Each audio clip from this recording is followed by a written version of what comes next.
how to achieve long-term goals. Let me just think about how I'm going to break this down. How to reach your long-term goals.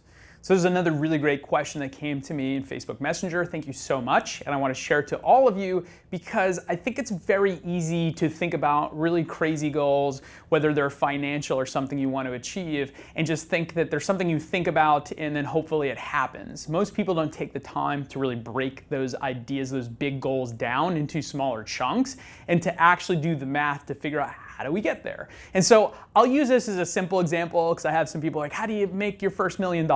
So let's use that as the example. Let's say that you want to make $1 million in the next 12 months.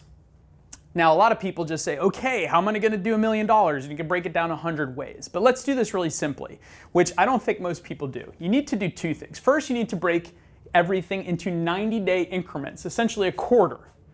Okay, and what you need to do is you need to figure out how much do I need to make every 90 days to get to that $1 million. And the other thing is, it's not exactly linear. You don't start at zero and then make the same amount over the course of an entire year and get to your $1 million, right? That doesn't happen. It's something more like this, where it's non-linear. Start at zero and it kind of starts to build and you make the majority of your sales in your business in the last quarter. And the reason for that is because a lot of the work that you do, the groundwork that you start today isn't gonna pay off tomorrow. It's gonna pay off in quarter 2. It's gonna pay off in quarter 3. It's gonna pay off in quarter 4. So a lot of the work that you're gonna do in the first 90 days is that you're not gonna reap the benefits from all of that right away. Okay, and so now obviously, depending on your sales cycle, this would be longer or shorter or more realistic or less realistic. I'm obviously simplifying this, but it'll give you a good framework and how you can apply this backwards to whatever financial goal that you want to achieve. And so let's say that you want to hit the $1 million. What we need to do is we need to say, okay, let's break this down into very simple chunks.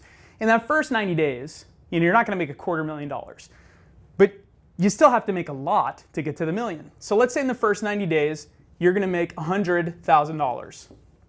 Okay, it's reasonable. The second 90 days, you're going to make $200,000. The third 90 days, you're going to make $300,000. In the last 90 days, you're going to make $400,000.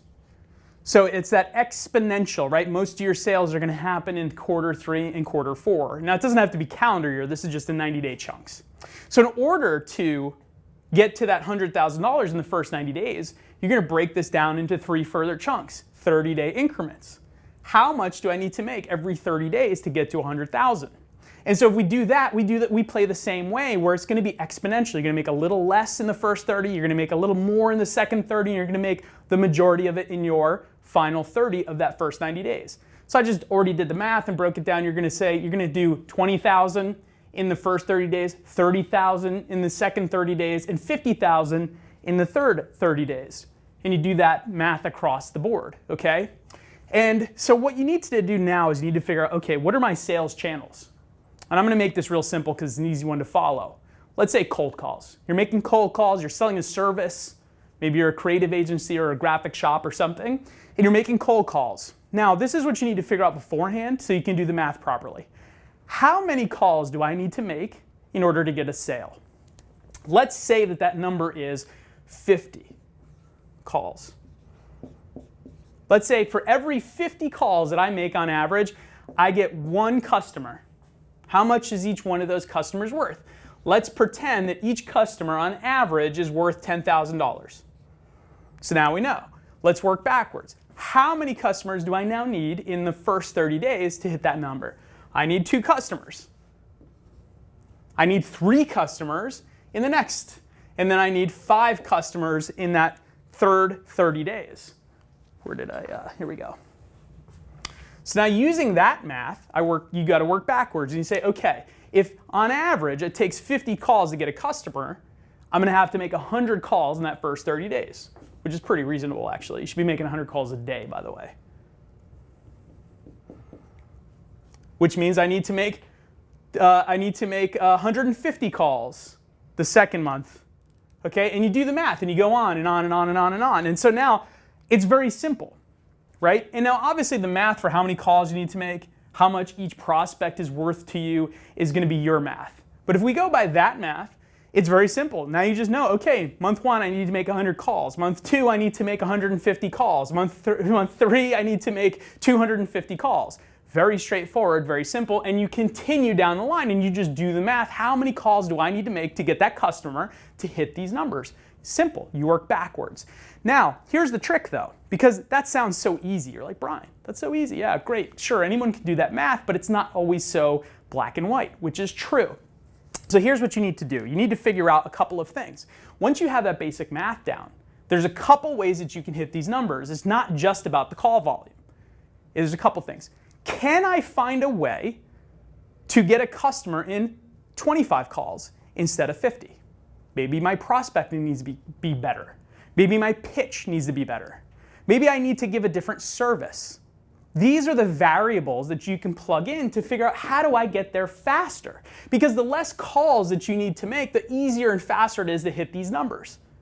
That is where you have the opportunity to change the game. The other thing that you can do is, you know what? If I can, instead of selling $10,000 product, can I sell a $20,000 product? Because if every 50 calls equals $20,000, I only need to make 50 calls in month 1. And I've already hit my deal. I only need 1 customer, and I don't need 2. And so these are the variables that allow you to change how this plays out. But if you don't do the math and you don't figure out and break this down and say, okay, how many calls am I going to have to make in quarter 4, the first 30 days of quarter 4 to hit that 100 grand?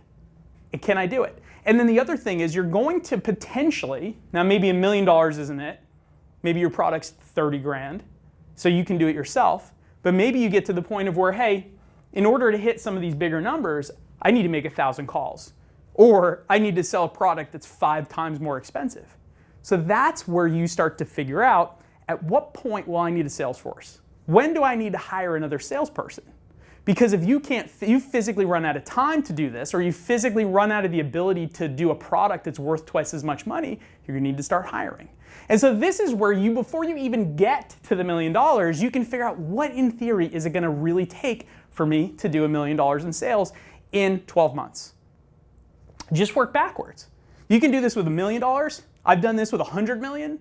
You should do this for every client if you're in business, you're a service-based business. How are we going to get you to your sales number? How long is it realistically going to take? And the more data, the longer you've been in business, the bigger you are, the more data you have, the more realistic you can project how much you're going to be able to sell each one of those time periods. So take a step back, figure out what's the goal. And math is obviously easy when we're talking about dollars. Take a step back and say, hey, where am I trying to get in what time period? And then break it down into 90-day increments and then break that down further. And remember, it's not a straight line to success. It's always exponential. So make sure that you keep that in mind when you start to put this together. Go out there, do this, and if you try this out, let me know how it works out for you.